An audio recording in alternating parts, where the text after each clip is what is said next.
are flashing fast, heartbeats feel the blast. Music, rhythm takes control, lose myself in the flow. Feel the beat.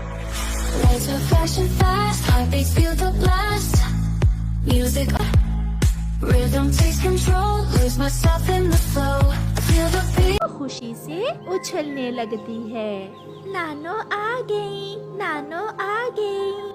ऐसे कहते हुए गुड़िया उड़कर अपनी नानो की तरफ जाती है। नानो, मैं सुबह से ही आपका इंतजार कर रही थी। बहुत गर्मी थी गुड़िया बेटी, बहुत मुश्किल से यहाँ तक पहुँची हूँ। फिर गुड़िया और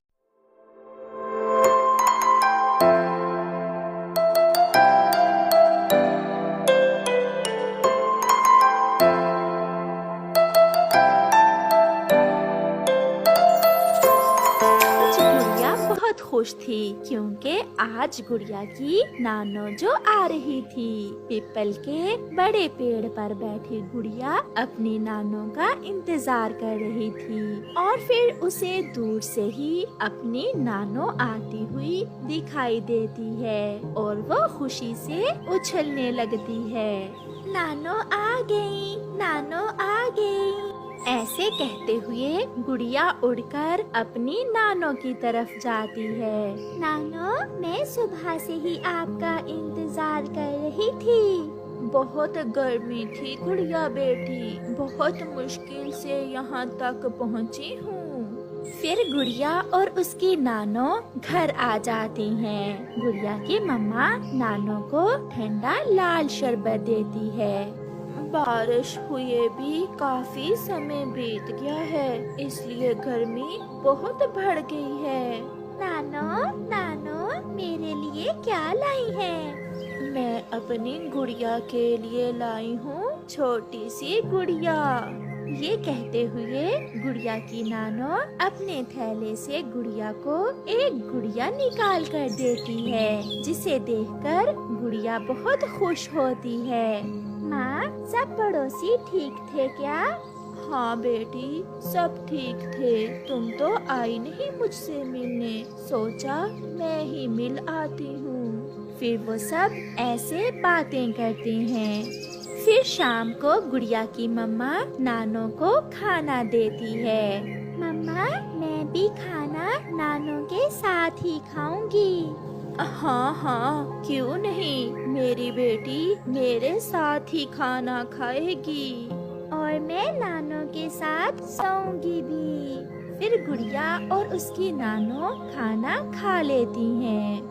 उन दिनों गर्मी भी बहुत बढ़ रही थी और जंगल में मच्छर भी बहुत था। पहले तो वो सब बैठकर बातें करते रहते हैं, मगर जब गुड़िया की मम्मा सोने के समय अपना पंखा चलाती है तो वो Lights are flashing fast, heartbeats feel the blast. Music, lights are flashing fast, heartbeats feel the blast. Music खराब था। एक धुआं सा निकलता है और थोड़ा सा चलने के बाद पंखा बंद हो जाता है। ये क्या हुआ गुड़िया बेटी, इस पंखे को भी आज ही खराब होना था। मम्मा, पंखे की तार जल गई है। उधर मच्छर भी नानो के गिर्द गिर्द था। लगता था मच्छर तो आज गुड़िया की नानो को उठाकर ही ले जाएगा। रानो बेटी, यहाँ तो मच्छर बहुत है, मैं बहुत थकी हुई हूँ, कैसे नींद आएगी? आप चिंता न करें माँ, मेरी पड़ोसन कव्वी के घर में एसी लगा हुआ है। आज की रात हम सब वहाँ चले जाते हैं। फिर वो सब गोरी कव्वी के घर चले जाते हैं। गोरी बहन, मेरा पंखा भी आज ही खराब होना था।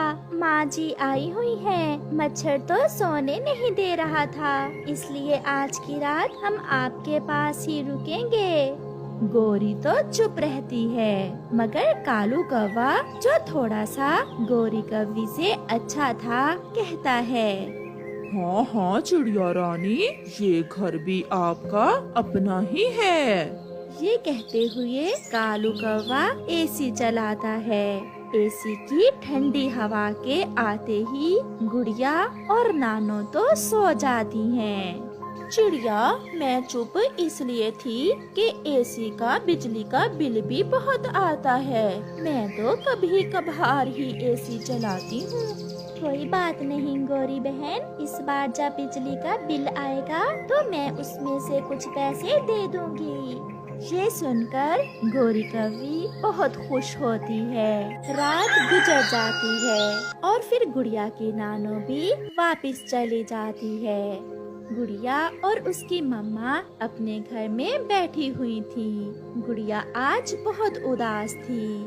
कल इस समय नानो रास्ते में हमारे पास आ रही थी। मुझे पता है बेटी, आप बहुत उदास हो। चिंता ना करो, जब गर्मियों की छुट्टियां होंगी तो मैं आपको ले जाऊंगी नानो के पास। ये सुनकर गुड़िया खुश हो जाती है। ऐसे ही कुछ दिन गुजर जाते हैं। अब तो गौरी हर रोज ही एसी चलाकर सोती थी। उसके पति ने पूछा तो कहने लगी,